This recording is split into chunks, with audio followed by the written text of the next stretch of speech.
All right, thanks everyone for coming. My name is Vance Lucas, and this talk is about browser JavaScript debugging, how to kind of dive in with your browser, all your existing tools. There's a lot more there than people think, and so this talk and demo is going to just show how to use those tools and how powerful they are.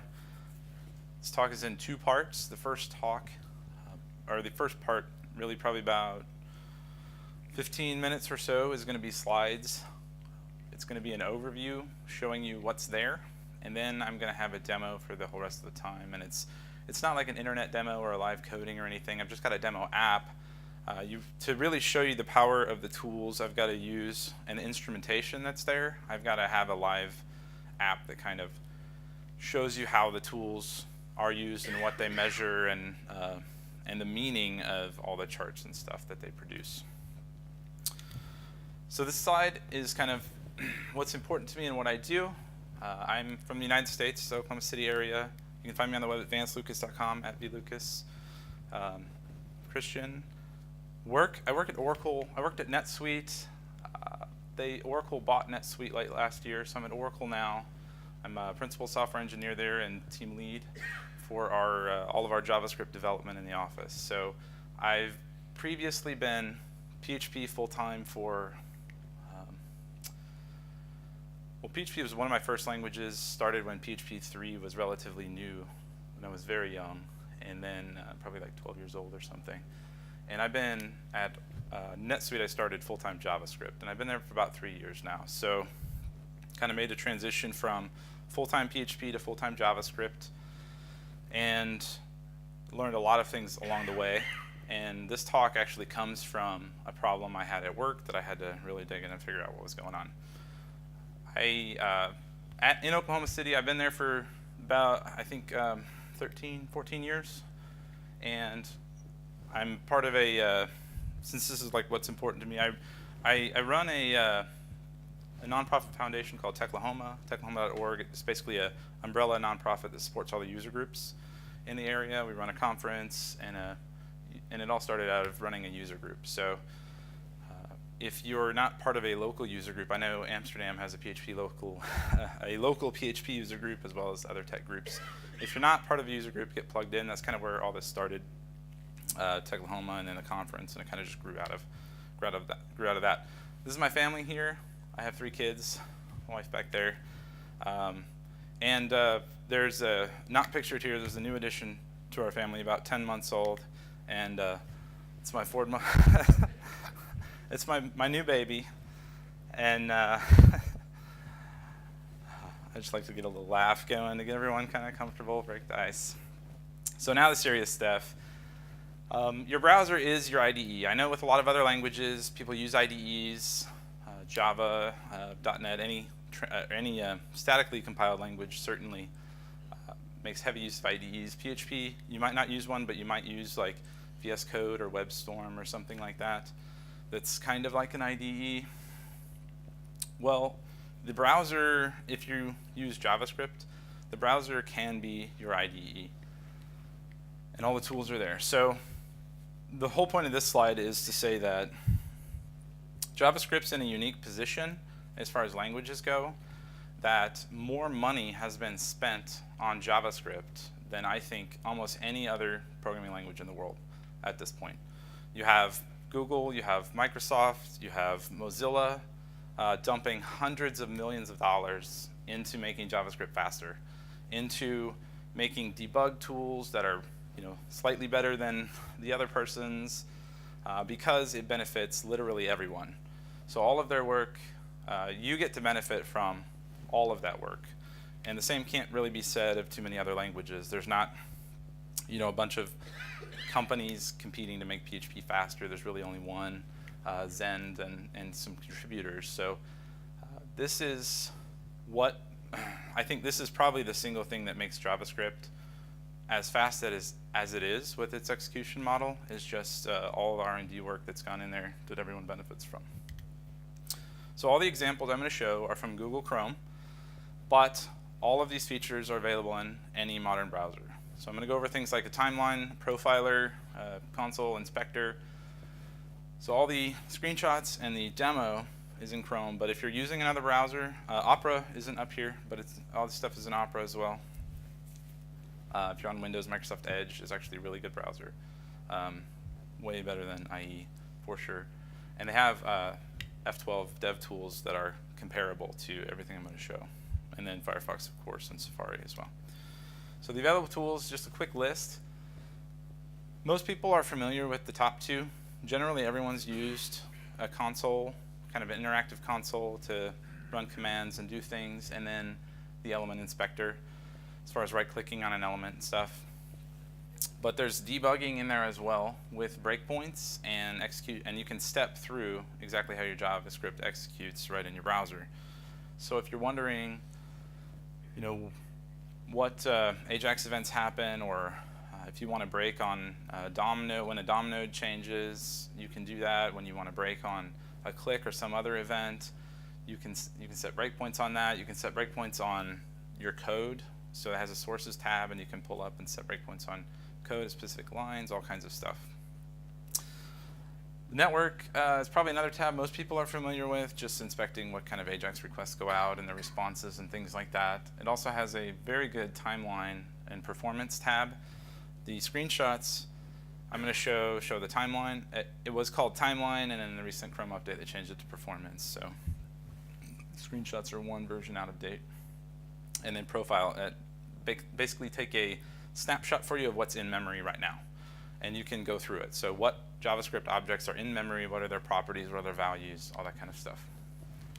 So for element inspection, and again, I'm going to go through these slides kind of quickly, so if you feel like you missed something, I'm going to go much more in-depth in the demo app. So you just right-click, and you can inspect stuff. You can pull up its computed styles. You can do all kinds of other things.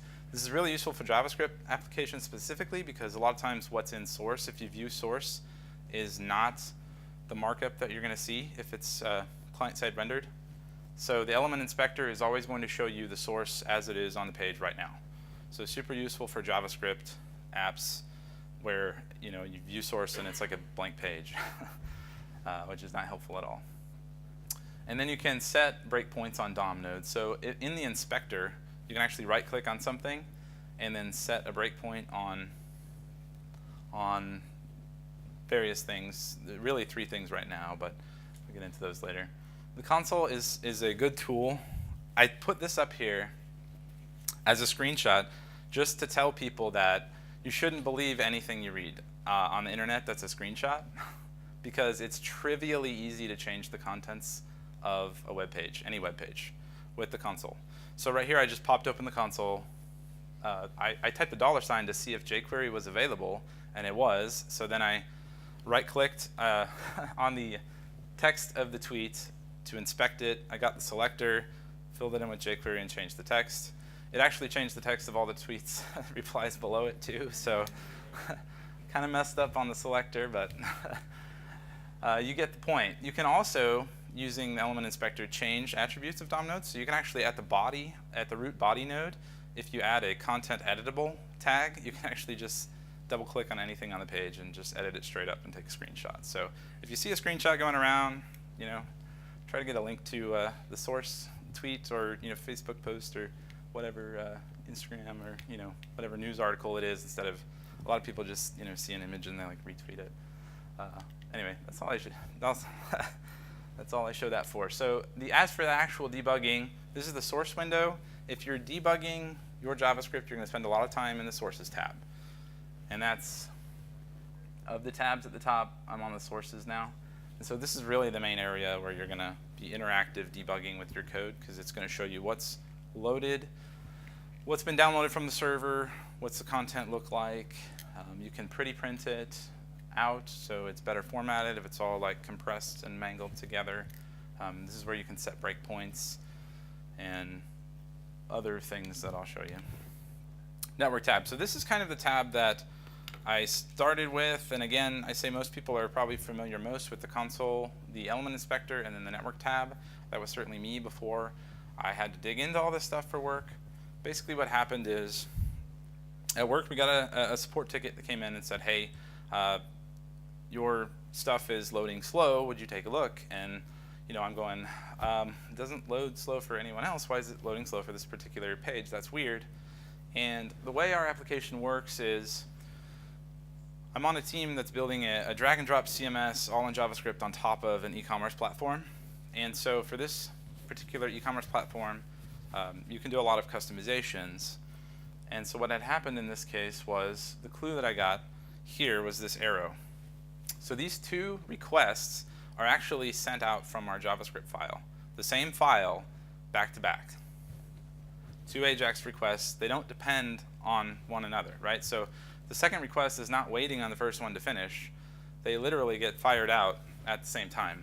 Like you would think they would both start at the same time, but when you look at this graph, you see about 3/4 of a second go by. So 750 milliseconds, give or take, are going by before the second AJAX request is even going out.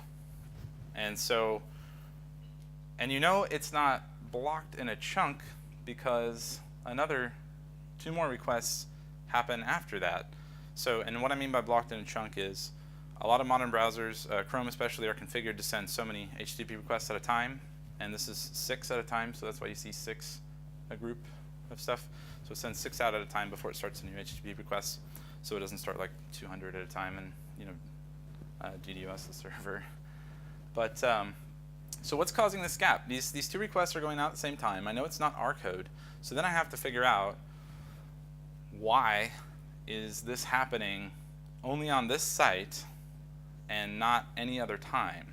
So we could optimize this in our code by maybe somehow combining those 2 bits of information I need into one HTTP call, but that's going to require server changes as well.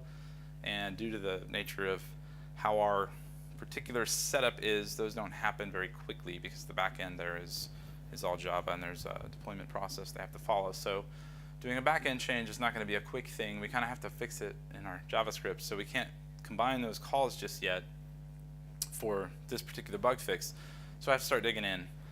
And this talk is really the result of, and everything I learned is really the result of that. So I dug into the page, and I apologize if you can't read the screenshot very well.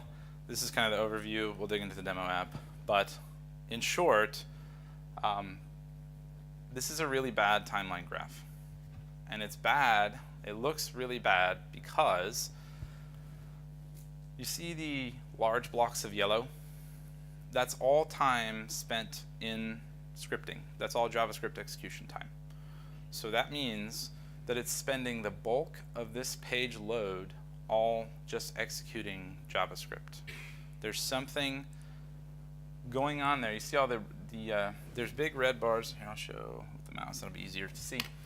There's big red bars here, and then you see the red at the top of the screen.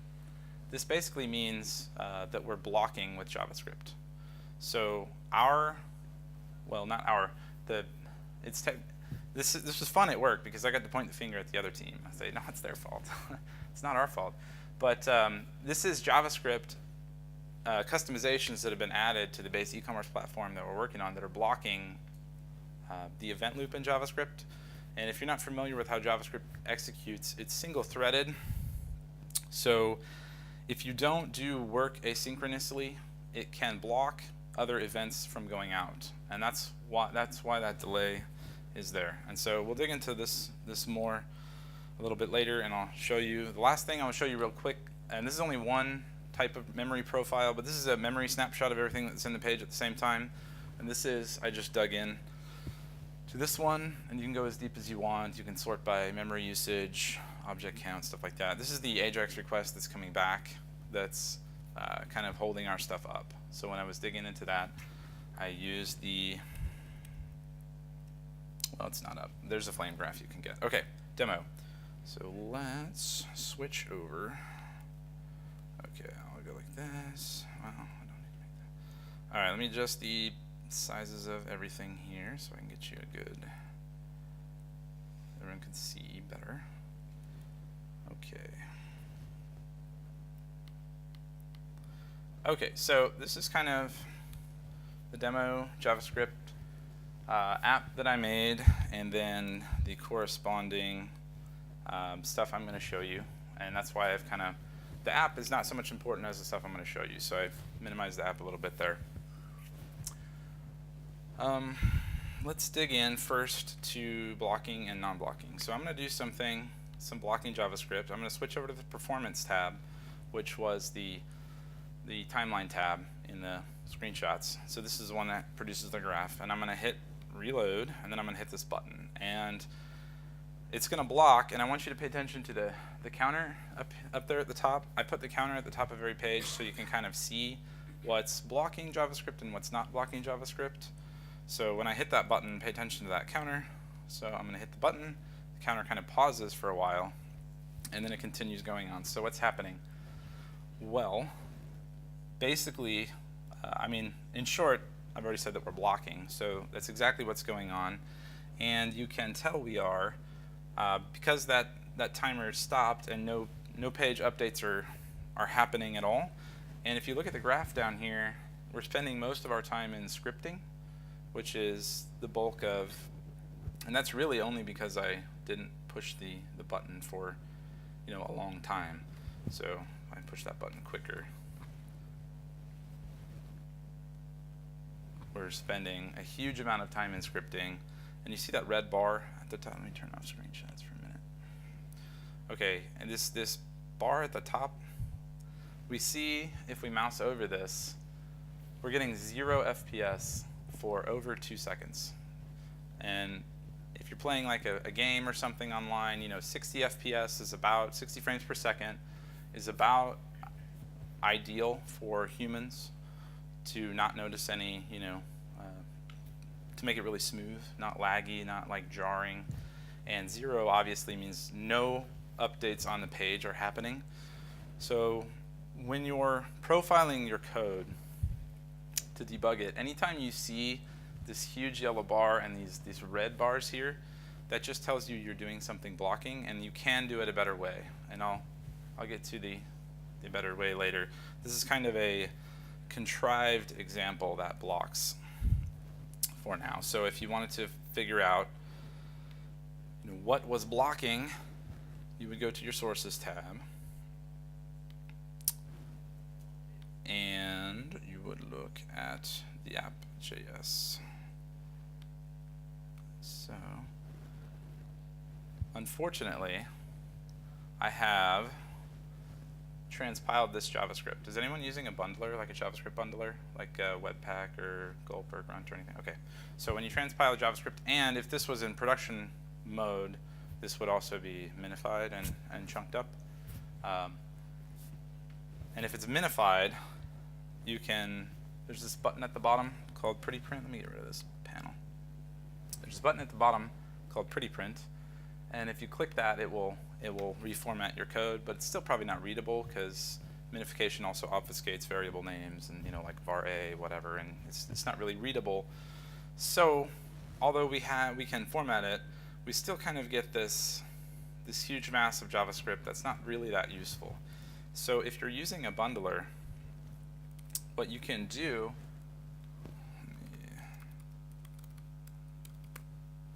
is that better? Okay, what you can do is I'm using right now Gulp with Browserify, but in Webpack it's a similar setting. The setting might be called debug or source maps. If we turn that to true, and then we rebuild our JavaScript, we can produce what are called source maps. And if you're producing source maps with your JavaScript bundle, what that does for the browser is it maps your obfuscated JavaScript code to your actual JavaScript code, and then the browser can do something a lot more useful for you when you're trying to debug. So I'm going to close everything to the right. And that's kind of a bug in Chrome that I noticed when I started doing this demo. I increased the font size here, but then when I right-click for a context menu, it doesn't increase the font size of that. So super tiny thing. But okay, so we get this new banner. We say, it says source maps detected.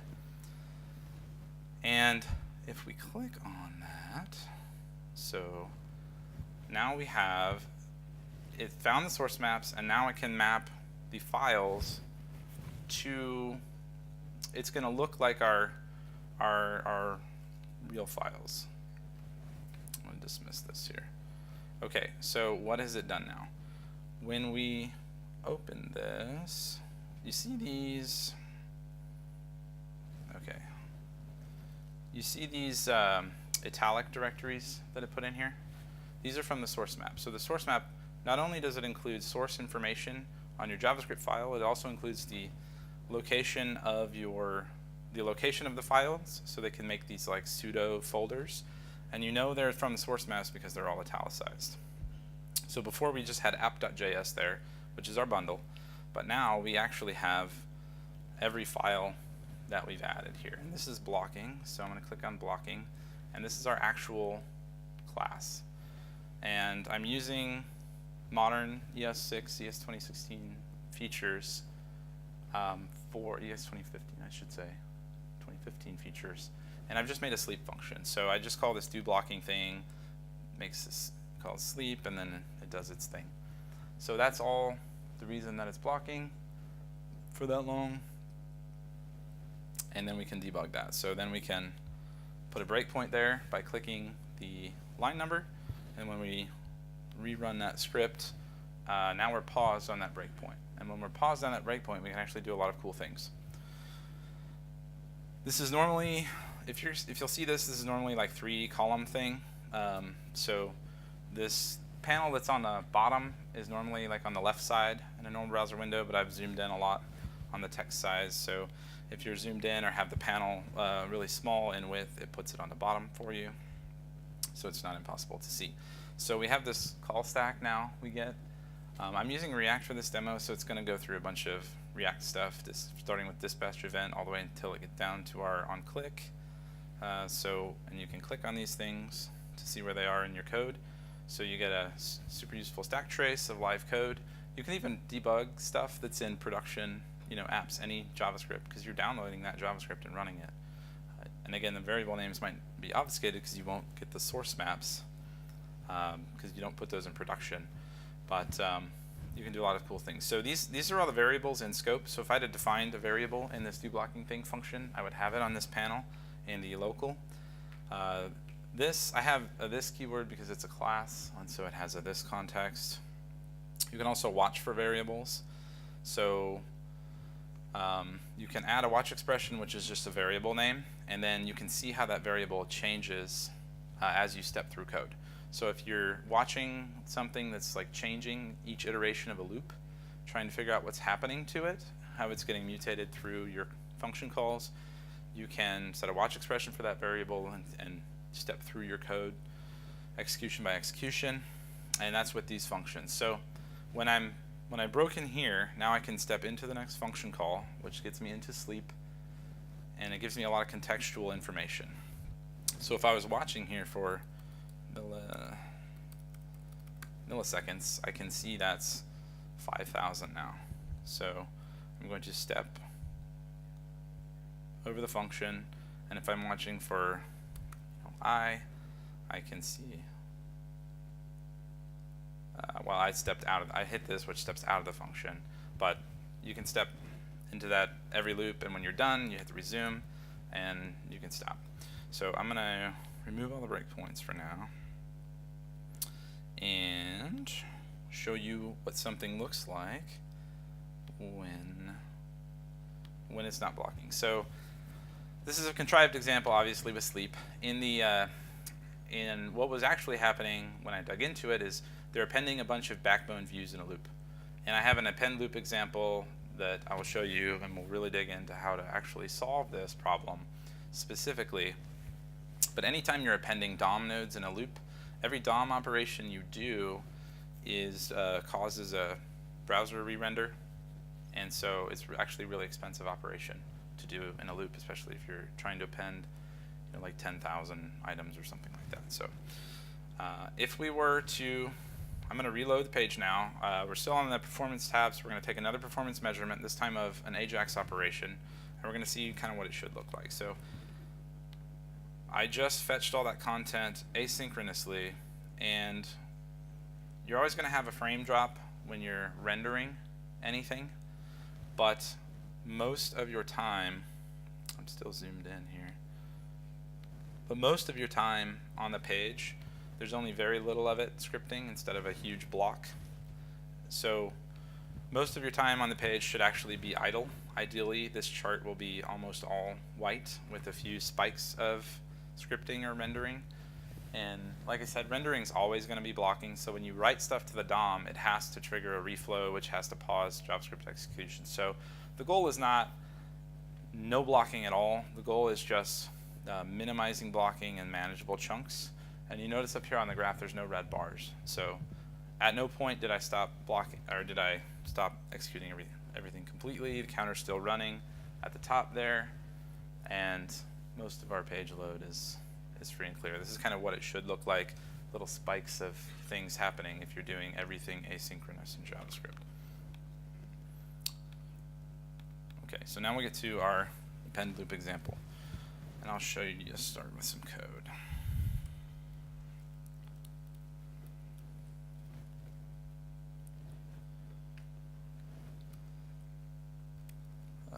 Let's see.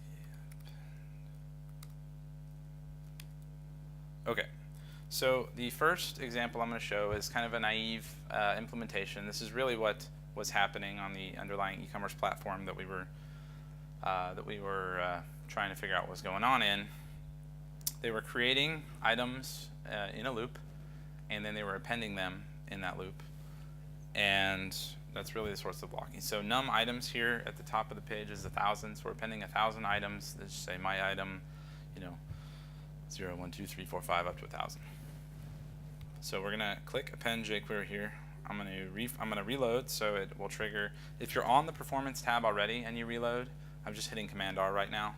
It's gonna automatically stop or start evaluating performance right from page load. And then I'm gonna hit append jQuery. Notice the timer to stop for a little bit, and that's confirmed in our graph. We see the red bar here. We see only 3 FPS here. Red bar tells us we're blocking, kind of the gist of it.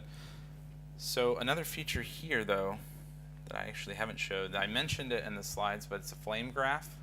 And this flame graph is essentially a call stack flipped upside down. So you have the root thing, which is the event click, and then everything that happened after that event click kind of tapers down to flame graph.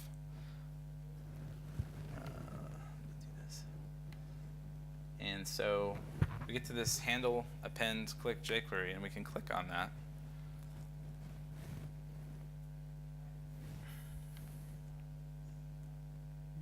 Well, we can see everything that's happening. So this handle append click jQuery is this function name here, and then we can see all of the little build HTML fragment and append things that are happening here. So how can we speed that up? Well, one approach is, anybody have any ideas real quick how to speed that up? I know you're looking at the code right now, so you can cheat. No. Okay, but basically we're gonna create a container element. We're not gonna put it in the DOM yet, and then we're gonna attach all of the nodes to that container element, and then we're gonna append that node container element to the DOM. So we're gonna go from 1,000 DOM operations to a single DOM operation by attaching them all in a container first. And so I just switched this. You could easily do this in jQuery too, but I just switched it over to regular standard JavaScript, vanilla JS. It's not a framework. So that it's just another way of showing the same code, because we don't really need jQuery for this. It's faster without it. I think the slowest operation, or one of the slowest operations, was actually this. See this where I'm giving a HTML element to jQuery. jQuery actually has to figure out what that is, parse it, and then build the element. And it was actually quite expensive in the flame graph. We saw a bunch of, let's see if I can find it. These are so small in here. There was a bunch of, dominant, nope, that's adding it. You have to take my word. There, parse HTML, there you go. Parse, I had to find them. There's a bunch of parse HTML operations that happen in here, and if we look at the bottom-up graph here, we can see actually most of our time was spent in parse HTML and build fragment, which is coming from jQuery. So that's actually quite expensive if you or having jQuery create that element from text, because you can give jQuery anything. You can give it a selector, you can give it a full DOM node with child DOM nodes. It has to figure out what it is and then build it for you. So it's best to actually do that on our own, which is what we're doing here. So now we're creating an element called div. We're assigning it to item here, and then we're taking item and we're appending a text node, my item something, and then we're appending that item to our container that we created 7 lines up, 6 lines up here.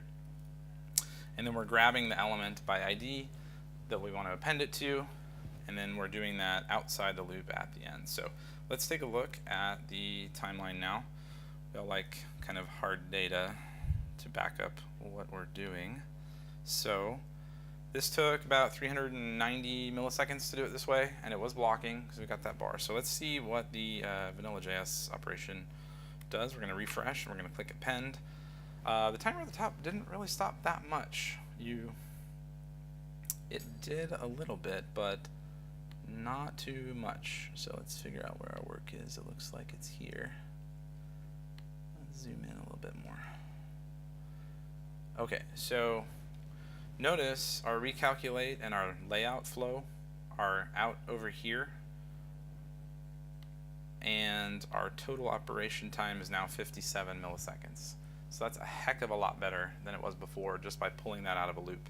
So if that's all you did at work is just pull that out of a loop, and you got, went from 300 something milliseconds down to 50 and no noticeable locking, you'd be definitely getting a pat on the back from your boss, or like, great job. And you could stop there. Like, that's a legitimate big increase. But how can we go? But we can actually go faster. And this kind of dives into some more features. So now we're spending most of our time in layout recalculation, which you're not going to avoid because the DOM or the browser has to write those to the DOM, and anytime it does that, it does a recalculate for style, for CSS rules, and a new layout. So, and if anyone has any questions, like I said, feel free to put your hands up. I will answer anything in line. So, if we did this was actually, let's see. One of the nice things about the Chrome tool and other tools like it in other browsers is you can actually do CPU throttling. So this computer is actually running this really fast, but a lot of our users are probably on business machines or something like that. They may not have access to a fast CPU, so we can actually throttle the CPU down, and the gear turns red to let you know you've changed something, and then we can rerun this. So I'm going to refresh and then hit append vanilla DOM.js. So now you saw the timer kind of pause a little bit, and we are doing a little bit better. And I can't get this to block. The other computer I demoed on was so much slower that this was blocking. So I'm going to actually turn it down a lot, throttle it a lot. Okay, so we see some blocking here. I had to actually throttle way down to do that, but that's actually pretty good already. But one of the things we can do so that we don't block at all, ever, is we can do two things. So one of the things that I've repeated here, and you might hear a lot in JavaScript, is don't block the event loop, kind of things like that. So we can actually do it async, which kind of convolutes our code a little bit, because we have to now use set timeout. So has anyone seen or had a problem in JavaScript that just using set timeout magically solved? Right? Everyone's done it. You can raise your hand. It's okay. Like, so what is this doing actually?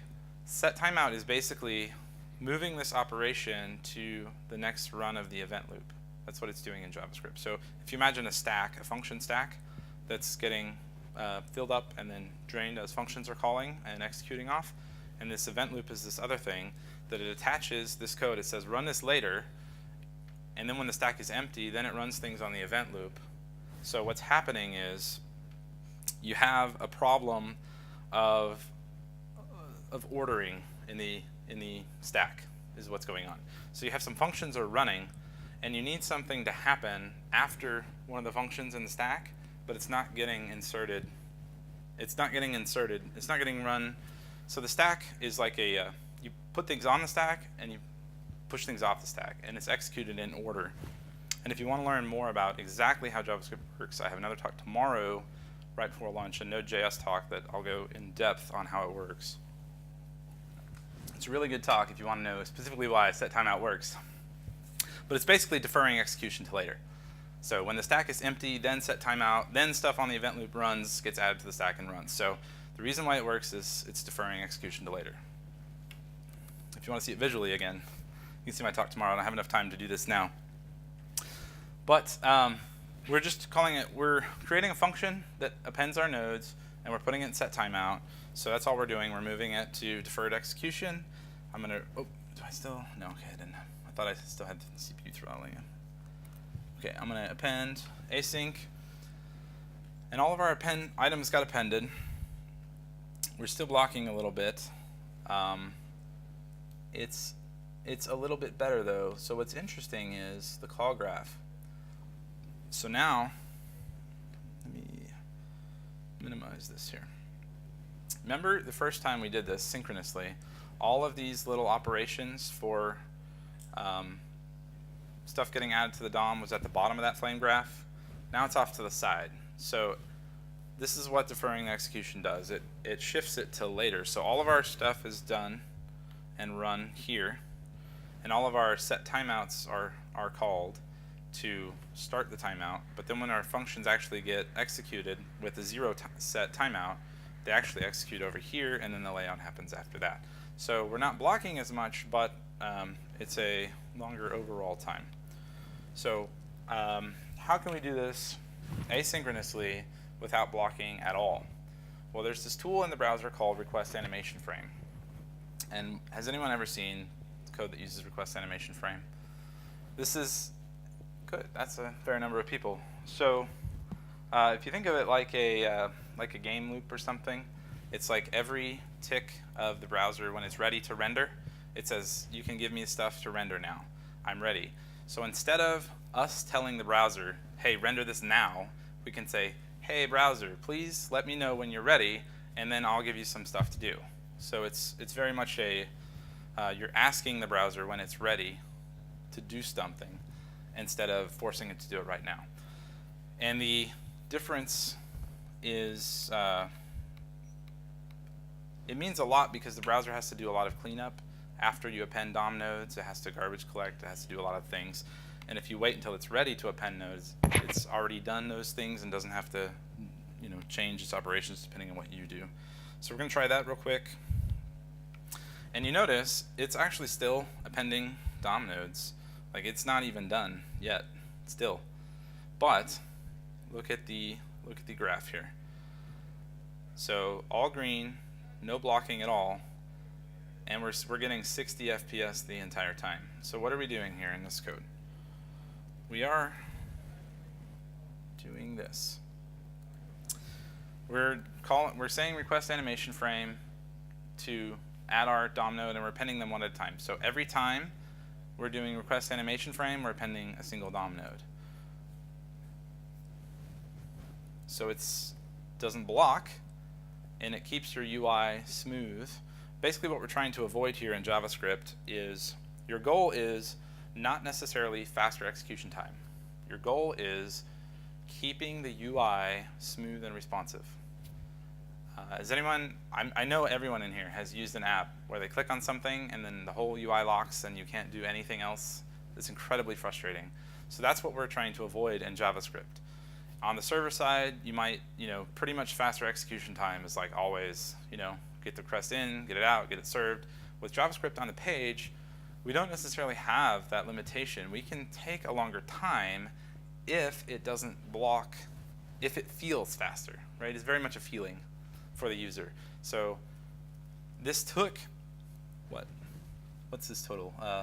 1,000 to almost 3,000, so almost 3 seconds to do this whole thing.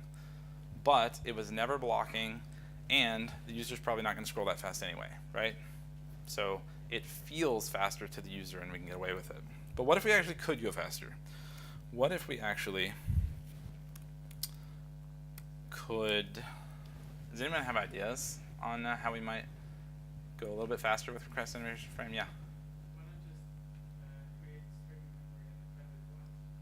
Yeah, so we kind of did that a little bit. We created our DOM fragment and then we appended them all at once, and that was pretty fast, right?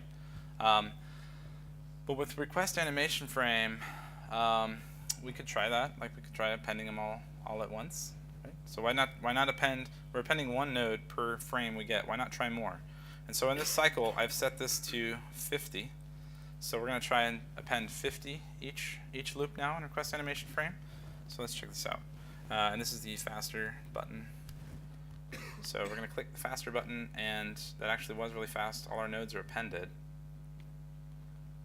And what we get is here. So we completed it really fast, right?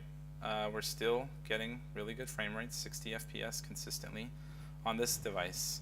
If you have a mobile device or something lower CPU power, it's going to vary, and that's kind of the danger. So then you can kind of find, I switched that to 100. I'm watching, so it's going to rebuild, and then I can append that, and that happened really fast too. So we can go to 100 nodes. What about all of them? You think we can do all of the nodes? Let's do all of the nodes in one frame. Let's see what happens. What just happened? I think my bundle wasn't finished. I have a watcher going, so when I make changes, it rebuilds the bundle, and I think the bundle wasn't finished rebuilding when I refreshed there. So let's go. Okay, so now they're all appended. That didn't seem to slow anything down. And we get one little spike here. So pretty good. We went down to 22 FPS instead of maintaining 60 though, right? So we have a little bit of a hit. If we're doing other work in JavaScript, that might be a problem doing that. So it's really going to depend on your device, on your target device, if it's on mobile or desktop, and what your users are and how many you can use. But that's kind of the goal that I want you to come away with here in JavaScript is don't shoot for faster overall milliseconds on the client side. Shoot for better feeling, keeping your UI interactive. That's why you do things asynchronous in JavaScript. And when you're using JavaScript on server, like on Node, it's especially critical to do things asynchronous, because in the browser, when you block, it just blocks for that user, that individual user that's using your UI, and the UI locks up for them. But if you're serving a bunch of requests in Node, what happens is you actually block subsequent requests because you have a single event loop. There's ways around that in Node, but that's not for this talk. That's for the talk tomorrow. So, and that's the end of the demo. So, does anybody have any questions or anything else that they would like to see? Okay. And then the other thing is performance tab. Well, I guess I said that was the end of the demo. I realized I didn't show anything from the performance tab. I want to show one more thing. I want to show one more thing on the sources tab. Sorry. If you need to sneak out, you can go ahead, because I know I'm going over a little bit. So on the inbox tab, one thing I said is you can set XHR breakpoints. So it's any AJAX request you can break on. So I'm going to fetch these messages, and I fetched them and nothing happened. So if I wanted to, if I was trying to debug something and I didn't know what file it came from or what function call it came from, but I knew what happened on the page, that's where some of these other tools are really useful. So I can say any XHR request, and then when I hit that button now I'm taken directly to the code that's in. And I'll go ahead and close that pane so you can, if Chrome wants to cooperate. Come on. Okay, well, I guess I'll make it really small. So it pulls up the file, and remember, since I have added the source maps, I get the actual file here, not the minified, whatever. And then one other thing is I can actually map a folder to this workspace if I want to work with the real files. So if you're in a situation where you're trying to actively debug something and it takes like several steps to get down to and test, you can actually right-click on the Sources tab, hit Add Folder to Workspace, and then you can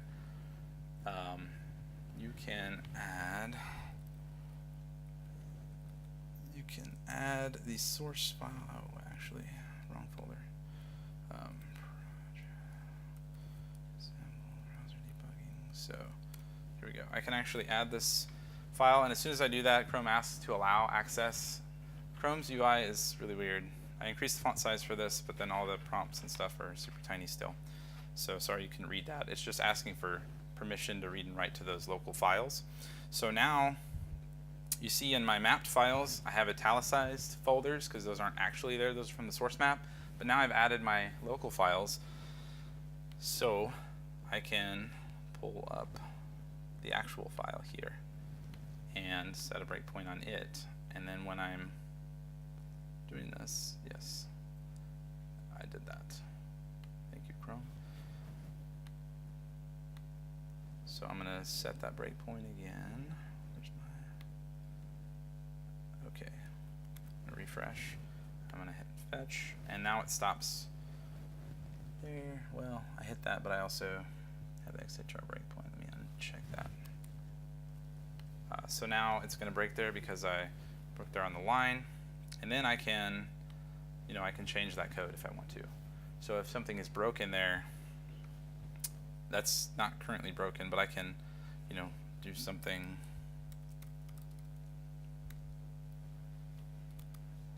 I don't know. And then you notice the asterisk on that file up on the tab, and then I hit Control S for save, and I can save that file. Since I have a watch process going that watches for file changes and rebuilds my bundle, that bundle is going to rebuild next time I refresh. And then in the network tab, well, that request hasn't gone out yet, so I'm going to hit play. And then in the network tab, it's not going to change. Anyway, you don't want to see me fiddle around with the computer, but I wonder if that bundle didn't refresh. Oh, that's what's happening. Anyway, I can save that and rerun that. Well, I don't know why that's broken. I don't think Chrome knows that the folder's mapped because it keeps prompting me to do it. But you can map your local file folder to your workspace, and then it can you can actually edit the files in here and save them and refresh, and it works. And I've done it in like 3 other presentations of this, but it's not working now. So I'm sorry that it's not working now. It's always something with live demos.